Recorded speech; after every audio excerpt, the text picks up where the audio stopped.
आइए आज नया टॉपिक पढ़ेंगे हम लोग, इसका नाम है कंडक्टेंस। फिजिक्स में भी पढ़ चुके हो आप लोग ये टॉपिक, ठीक है, और वही सेम चीज़ केमिस्ट्री में भी है, थोड़ा सा चेंज आएगा इसमें बस।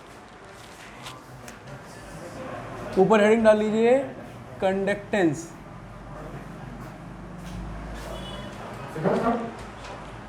किसका कंडक्टेंस चेक करना है हमको यहाँ पे? किसी कंडक्टर का तो चेक करना नहीं है, कोई सॉलिड चीज़ की चेक नहीं करना है हमको कंडक्टेंस, हमें चेक करना है यहाँ पे इलेक्ट्रोलाइट का। तो conductance of electrolytic solution, conductance of electrolytic solution.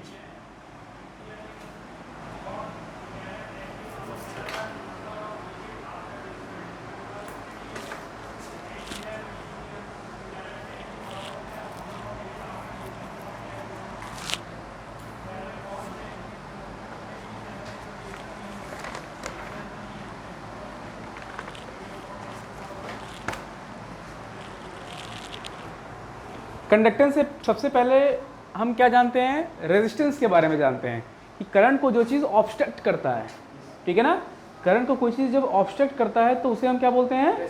उस प्रॉपर्टी को हम लोग क्या बोलते हैं? रेजिस्टेंस बोलते हैं, ठीक है ना। तो कंडक्टेंस से पहले हम लोग रेजिस्टेंस को समझेंगे, इसी के अंडर टॉपिक ये आता है, ठीक है, आपकी बुक में जो है वो इसी के अंडर टॉपिक, ये कंडक्टेंस के अंडर ही रेजिस्टेंस का भी टॉपिक रखा हुआ है। तो सबसे पहले यहाँ पे हेडिंग डालिए कि व्हाट इज रेजिस्टेंस। जब आप रेजिस्टेंस समझोगे तभी आप कंडक्टेंस समझ जाओगे। तो लिख लीजिए, it is the obstruction to the flow of current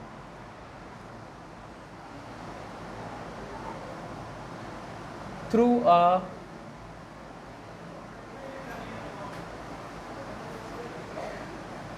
conducting solution या conducting इलेक्ट्रोलाइट बोल दो,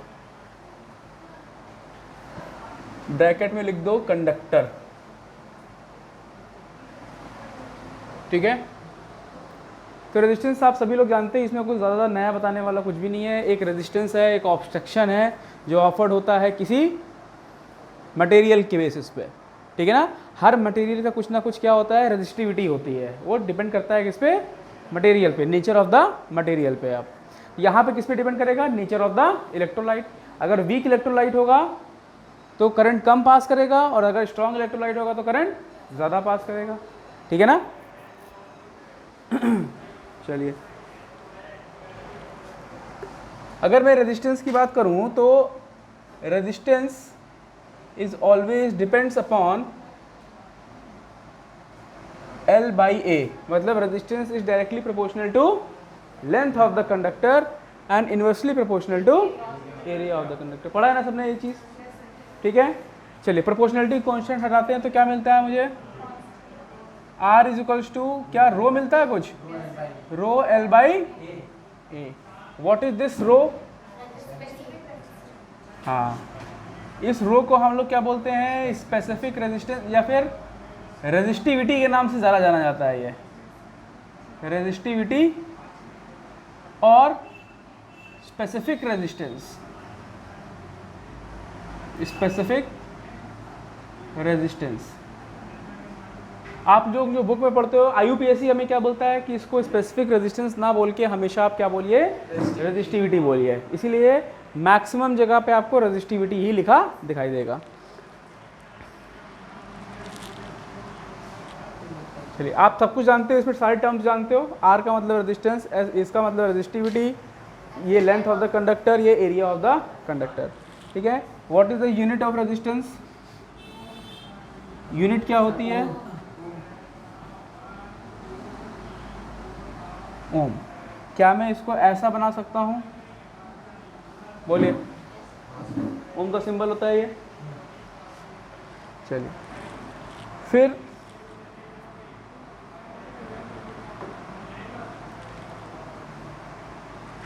रेजिस्टिविटी का मतलब क्या होता है, जरा ये जानिए। What do you mean by resistivity? The resistance offered by a conductor whose length is 1 meter and area and cross section area is 1 meter square, या 1 सेंटीमीटर या 1 सेंटीमीटर स्क्वायर, है ना।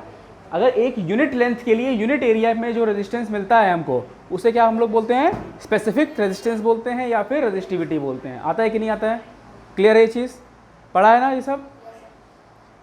तो स्पेसिफिक रेजिस्टेंस का यूनिट क्या होता है, what is the unit of specific resistance?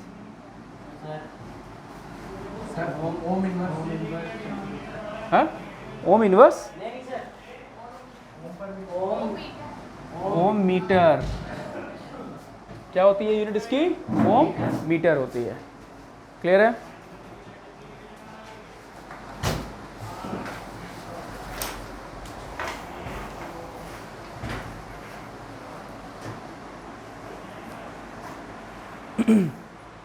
इतने में किसी को कोई डाउट हो तो पूछ लीजिए।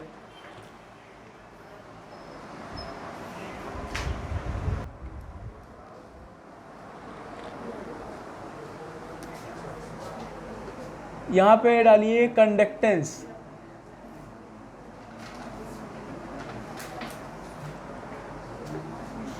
इट इज द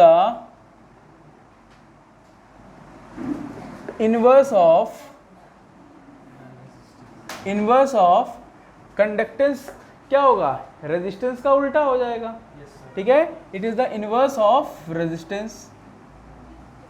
रेजिस्टेंस का क्या होगा, उल्टा हो जाएगा ये, ठीक है। तो कंडक्टेंस को हम लोग रिप्रेजेंट करते हैं, आपकी बुक में जी से किया गया है तो जी से ही करिए। जी इज इक्वल्स टू 1/r हो जाएगा। जी इज इक्वल्स टू 1/r, ठीक है। अब देखो यहाँ पे g जो है, r की वैल्यू क्या होती है, रो L/A, यही तो होता है कि नहीं। ये a ऊपर चला जाएगा तो a upon rho L। Clear है। g इज इक्वल्स टू, और कैसे लिख सकते हो उसको, 1/रो इंटू a अपॉन L। ये फॉर्मूला याद रहेगा, g इज इक्वल्स टू 1/रो इंटू 1/a अपॉन L। तो यहाँ पे 1/रो क्या है, यहाँ पे 1/रो जो है वो कंडक्टिविटी है, वहाँ पे रो क्या था, रेजिस्टिविटी था, स्पेसिफिक रेजिस्टेंस था, और यहाँ पे क्या हो जाएगा ये, कंडक्टिविटी या फिर स्पेसिफिक कंडक्टेंस, स्पेसिफिक कंडक्टेंस। तो ये वाला टर्म जो है ये कहलाता है कंडक्टिविटी और स्पेसिफिक कंडक्टेंस।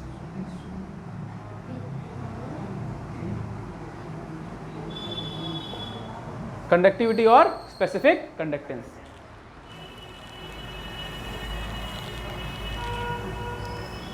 अगर आपसे पूछता है कि कंडक्टिविटी को डिफाइन करिए तो it is the inverse of resistivity. Conductivity क्या होगा,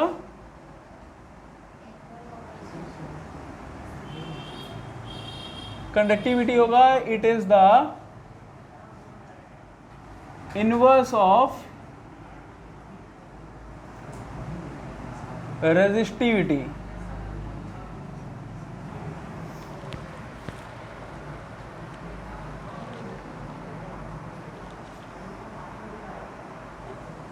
ठीक है। G इज इक्वल्स टू, हमने क्या बोला, G इज इक्वल्स टू 1/रो इंटू a बाई 1/रो को हम किससे शो कर सकते हैं, 1/रो को हम k से शो कर सकते हैं, ठीक है। यहां पे हम किससे शो कर सकते हैं, k से शो कर सकते हैं, इंटू a अपॉन L। तो कंडक्टेंस का एक और फॉर्मूला मिला, G is equals to k a upon L। What is k, it is conductivity. k क्या है, कंडक्टिविटी है, और k की वैल्यू क्या है, 1/रो। रेजिस्टिविटी का उल्टा होता है, इनवर्स होता है।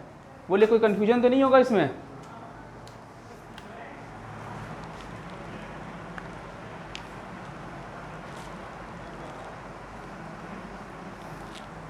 अगर आपसे कोई कंडक्टिविटी का डेफिनेशन पूछता है तो conductivity of a material is it conductance when the area is 1 metre square, when the cross section area is 1 metre square and the length of the wire is 1 metre, ठीक है, या cross section area of the wire is 1 centimetre square and the length of the wire is 1 centimetre.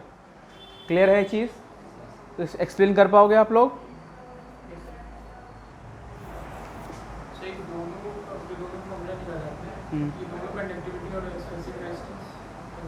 देखो जी का मतलब होता है conductance, मैंने conductance का फॉर्मूला लिखा है दोनों तरफ।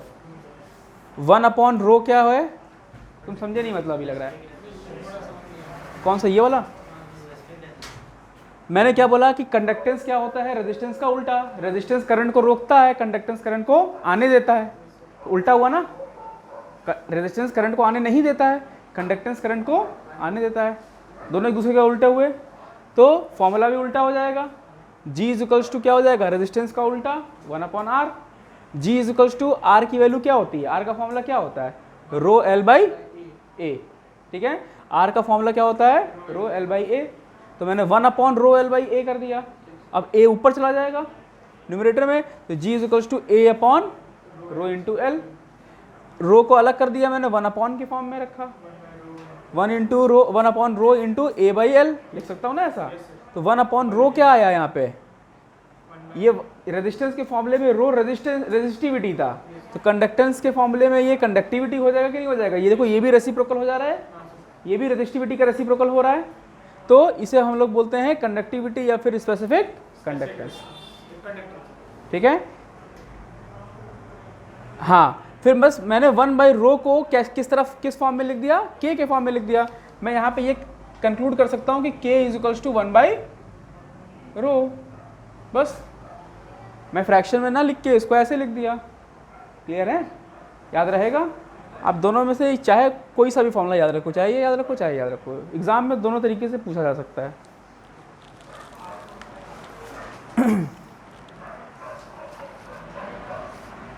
चलिए आगे बढ़े, कोई दिक्कत इसमें?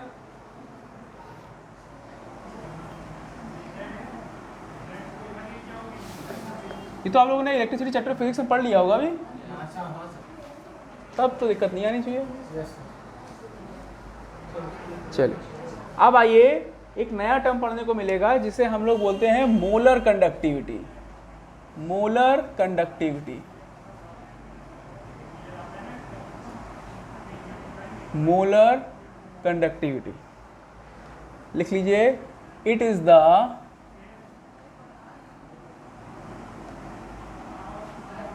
अब जिस कंडक्टिविटी की हम बात करेंगे वो है मोलर कंडक्टिविटी। मोल्स के फॉर्म में, मोलर बोल दिया उसने, ठीक है, मोलैरिटी के फॉर्म में, कंसंट्रेशन के फॉर्म में कंडक्टिविटी को डिफाइन करेंगे। तो it is the conductivity of, अच्छा कंडक्टिविटी कौन शो करता है, न्यूट्रल एटम शो करता है कि आयन शो करते हैं? आयन शो करते हैं। हमारे केमिस्ट्री में हम लोग आयंस मानते हैं कि आयंस जब फ्लो करते हैं, आयंस में मोबिलिटी होती है, तब इलेक्ट्रिसिटी फ्लो होती है। सॉलिड्स में क्या होता है कि जब इलेक्ट्रॉन्स फ्लो होते हैं तब इलेक्ट्रिसिटी फ्लो होता है, ठीक है ना। दोनों एक दूसरे के अपोजिट नहीं है, मतलब करंट जो है वो दोनों तरह कंडीशन में फ्लो होगा, लेकिन केमिस्ट्री में हम ज़्यादातर जो करंट की बात करते हैं वो इलेक्ट्रोलाइट्स में करते हैं। फिजिक्स से हम जो बात करते हैं वो सॉलिड्स की करते हैं, ठीक है। तो it is the conductivity of all ions produced by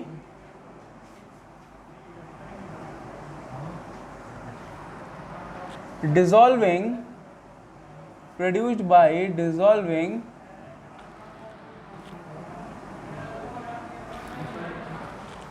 1 gram mole of an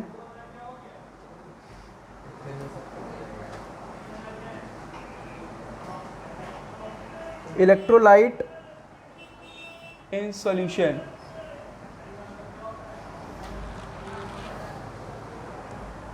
ठीक है, इसको डिनोट कैसे किया जाता है, डिनोटेड बाय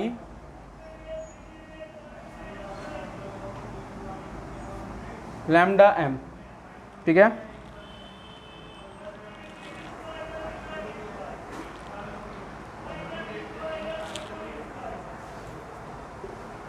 कोई प्रॉब्लम?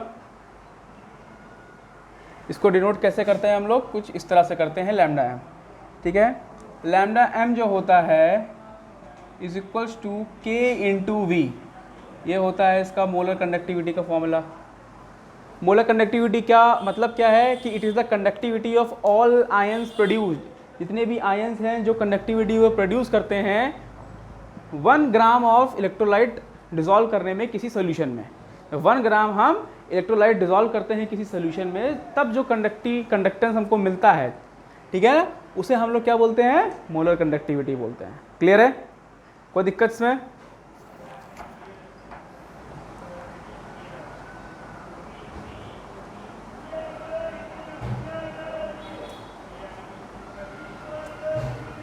फॉर्मूला क्या होता है, lambda M is equals to K into we.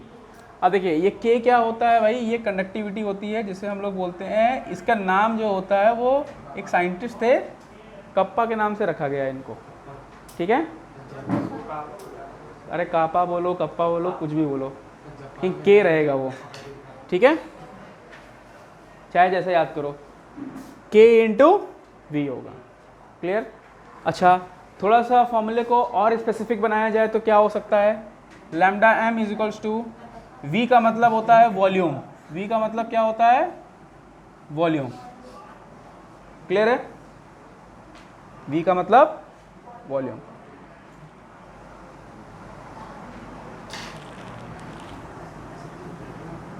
एक सेंटेंस लिख लीजिए पहले, if C moles of electrolyte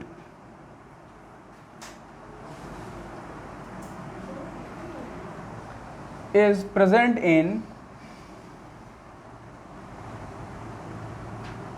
1000 ml, ठीक है।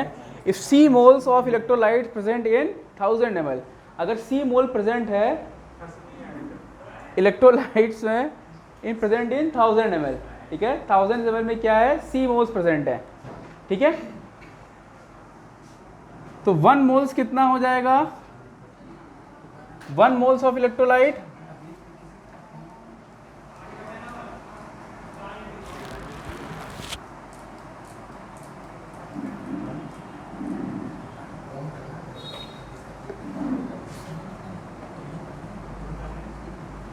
क्या ये 1000 अपॉन C हो जाएगा।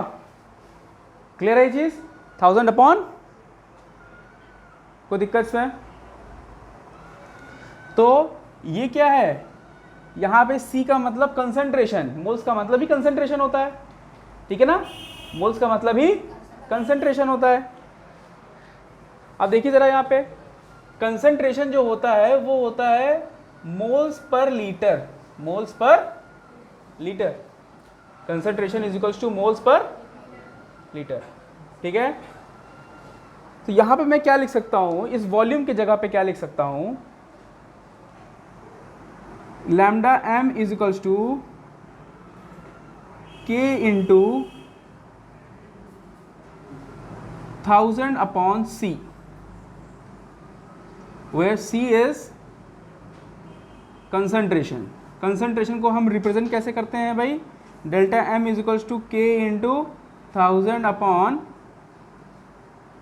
कंसंट्रेशन की जगह पे हम मोलैरिटी भी लिख सकते हैं, it is molarity, 1000 upon molarity.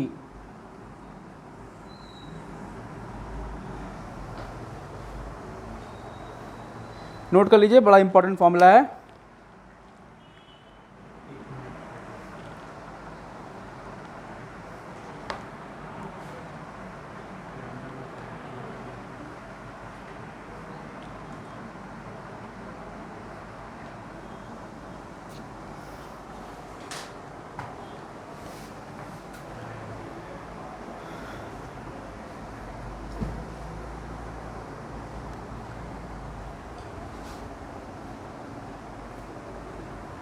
फिर आपको समझ में आया?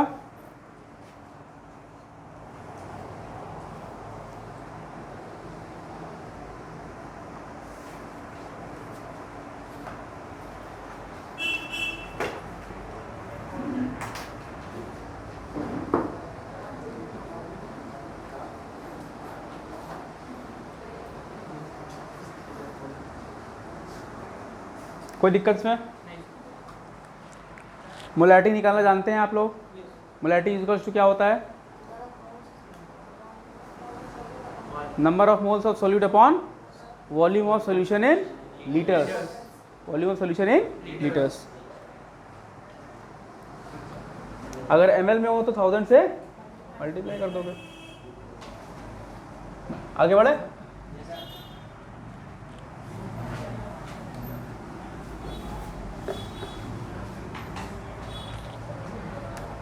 अच्छा, इसका यूनिट भी लिख लो, मोलर कंडक्टिविटी का डायरेक्ट यूनिट लिखो। इसको हम लोग बोलते हैं पर ओम सेंटीमीटर स्क्वायर पर मोल, या फिर और सीमेंस सेंटीमीटर स्क्वायर पर मोल। ठीक है, इसकी मोलर की। हाँ, मोलर कंडक्टिविटी की।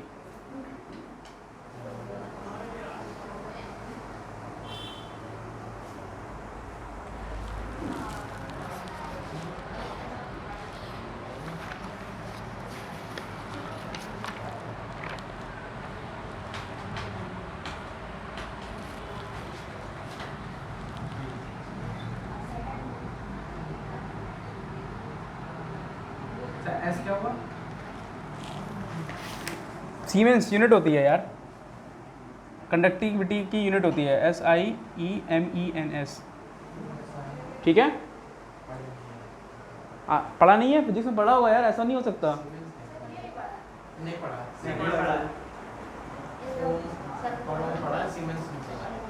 नहीं पढ़ा है? चलो अब शायद हो सकता है आगे पढ़ो। सीमेंस सेंटीमीटर स्क्वायर पर मोल। क्लियर है? एक साइंटिस्ट का नाम था सीमेंस।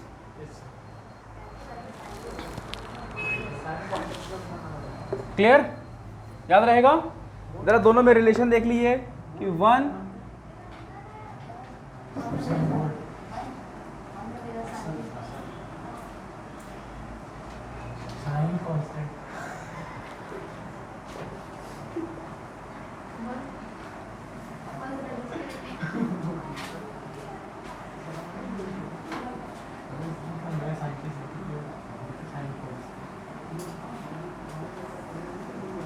ये सब आपको याद करना पड़ेगा। 1 सेमन सेंटीमीटर स्क्वायर पर मोल इज इक्वल्स टू, अगर मीटर में चेंज करना है तो 10 की पावर -4 हो जाएगा। ठीक है, सेमन मीटर पर मीटर स्क्वायर पर मोल। कंफ्यूजिंग हो रहा है ये? माइनस नहीं होगा ये।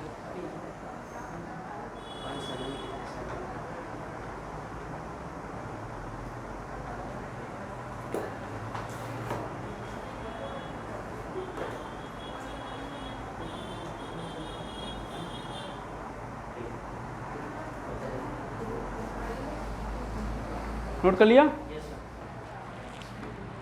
क्वेश्चन आता नहीं है इससे, लेकिन आपके कोर्स में है ये। ठीक है, क्वेश्चन पूछा नहीं आता है, बस पता होना चाहिए। ये 1-2 नंबर में डेफिनेशन क्वेश्चन देखिए, कंफर्म आना है किससे? नर्स्ट इक्वेशन से कंफर्म्ड है। आप जितने भी बोर्ड पेपर उठा लोगे ना, नर्स्ट इक्वेशन से क्वेश्चन आता है। दूसरा क्वेश्चन जहाँ से आता है, एक कॉलरश लॉ है ना, कॉलरश लॉ है, उससे क्वेश्चन आता है। ठीक है ना। और तीसरा क्वेश्चन किससे आएगा? फैराडे लॉ से आएगा। ठीक है, फैराडे लॉ से बहुत छोटा सा क्वेश्चन आता है, लेकिन मेन जो बड़े क्वेश्चन आते हैं आपके बोर्ड एग्जाम में, नर्स्ट इक्वेशन से कंफर्म्ड क्वेश्चन है, कॉलरश लॉ से कंफर्म्ड क्वेश्चन है।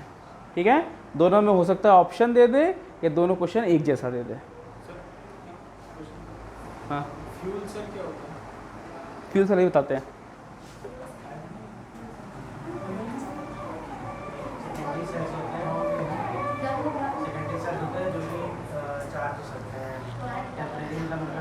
चलिए एक नोट लिखिए, अभी बता रहा हूं मैं क्या होता है। एक नोट लिखिए, ध्यान से देखो इधर। R इज इक्वल्स टू होता है रो L/A। ठीक है ना।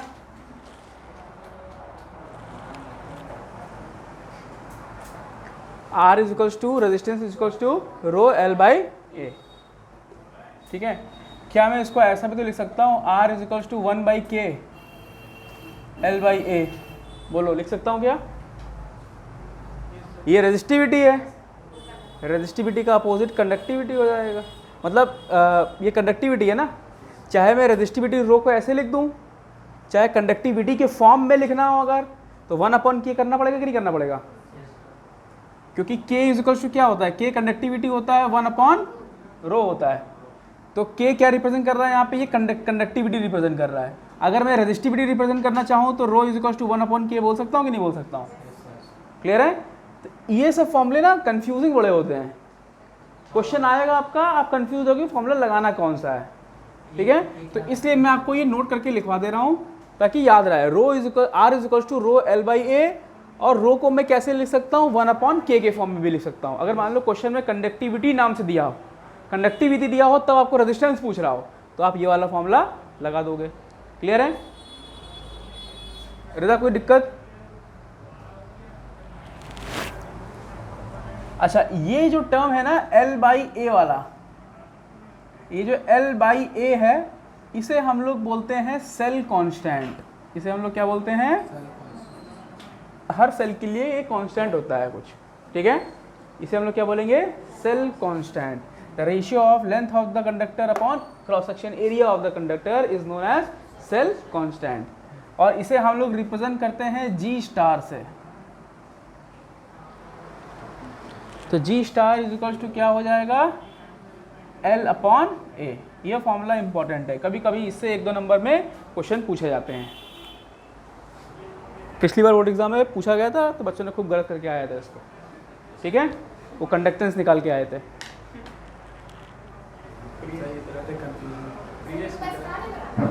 हाँ, G स्टार बोलते हैं सेल कांस्टेंट को, G स्टार।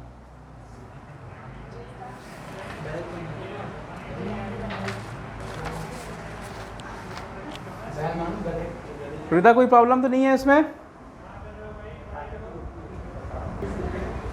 देखिए क्वेश्चन में क्या बोल रहा है आपको, conductivity of a 0.20 molar solution of KCl at 298 kelvin is 0.024 siemens पर सेंटीमीटर। मतलब ये क्या दिया हुआ है आपको, ये आपको दिया हुआ है K का वैल्यू, मतलब K इज इक्वल टू कितना है, 0.024 ही है ना, 0.0248 है, 8 है साइमन पर सेंटीमीटर। ये कंडक्टिविटी की यूनिट है, ये कंडक्टिविटी की क्या है, यूनिट है, ठीक है? फिर इधर क्या बोल रहा है, और मोलैरिटी कितनी दे रखी है उसने,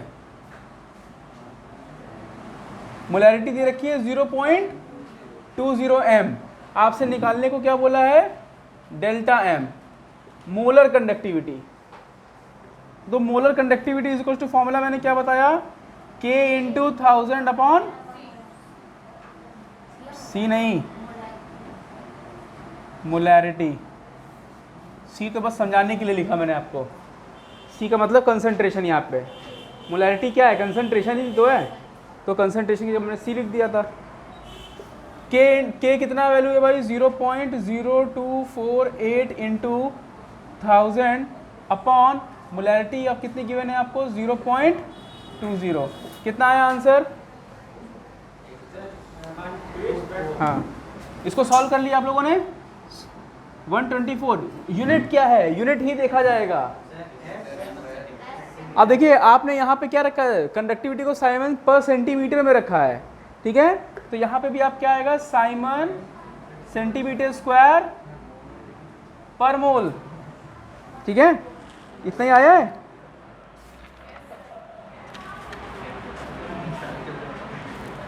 कोई दिक्कत? अगर यहाँ मीटर और मीटर में दिया होता तो आप किस में रखते हैं, मीटर में रखते। कोई दिक्कत इसमें? अरू हो गया? मुझे नहीं है तो मैं बैठा हूँ, मैं क्या करूँ, मैं अभी तो मोबाइल। अरे तो मैंने कुछ बोला ही नहीं तुमको, बता रहा हूँ सर, आप बोलते हैं। मैंने तो तुम्हें पूछ रहा हूँ, कर रही है? नोट करो जल्दी, अब तुम लोग डिस्टर्ब मत करो उसको। मुझे नहीं आता, मैं कर रहा हूँ। कोई बात नहीं, करो।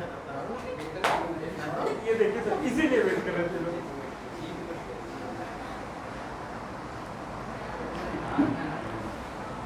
जल्दी से नोट करो।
हो गया।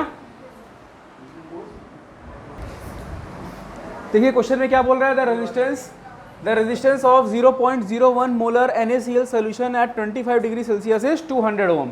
मतलब आपको क्या दिया हुआ है, जरा देखिए, क्या रेजिस्टेंस का वैल्यू 200 ओम दिया हुआ है, 200 ओम, ठीक है। मोलैरिटी कितनी दी हुई है, मोलैरिटी आपको दी गई है 0.01 मोल। द सेल कांस्टेंट, अगला लाइन क्या बोल रहा है, the cell constant of the conductivity cell is used is unity. Cell constant का मतलब है G स्टार, G स्टार इसको मैंने बताया आपको L/A, और ये कितनी दी गई है आपको 1 के बराबर। यूनिटी का मतलब क्या है, सेल कांस्टेंट 1 के बराबर दिया हुआ है, 1 = L/A। क्लियर, कोई दिक्कत इसमें। Calculate the molar conductivity. Molar conductivity कैसे कैलकुलेट करोगे, मैंने आपको बताया कि R = ρL/A, ठीक है। R = मैं क्या लिख सकता हूँ, 1/K L/A। तो K = कितना हो जाएगा, K इधर भेज दो, R इधर आ जाएगा, तो ये हो जाएगा 1/R L/A। L/A आपको क्या है, 1 है, L/A का रेशियो 1 है, तो K = 1/R आ गया। K = 1/R का मतलब है 200, 200 ओम इंटू 1, K का वैल्यू ये आ गया आपके पास, K = 1/200, ठीक है। 1/200 क्या कंडक्टिविटी आई है,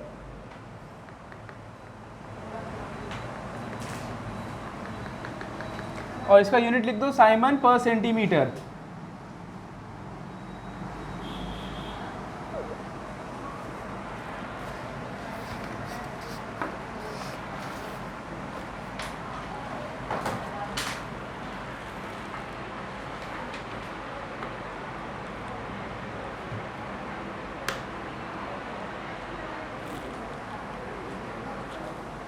बोलिए कोई दिक्कत इसमें।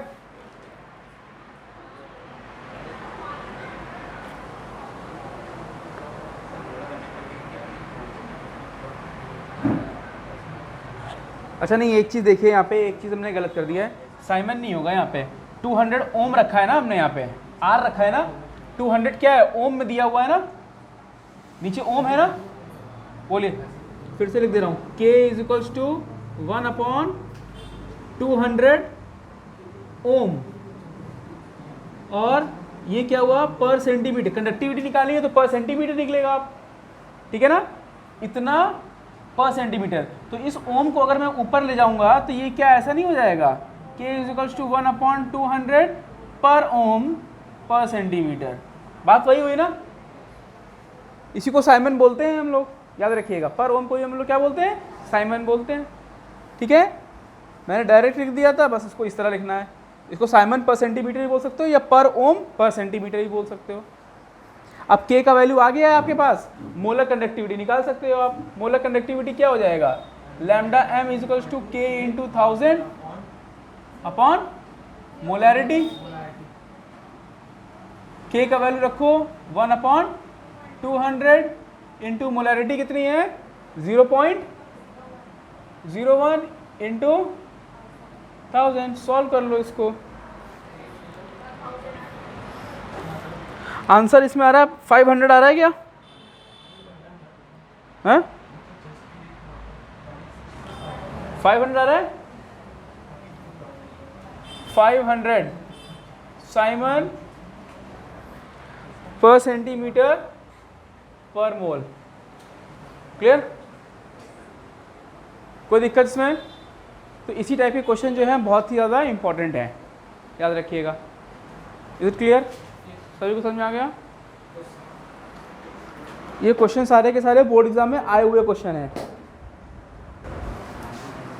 इसका यूनिट जो हो जाएगा, ये यहाँ पे गलत लिख गया है, साइमन सेंटीमीटर स्क्वायर पर मोल, ठीक है। कोई दिक्कत इसमें। ज़्यादातर आपको जो कंडक्टिविटी की यूनिट देखने को मिलेगी ना, वो यही मिलेगी सेंटीमीटर के फॉर्म में, ठीक है।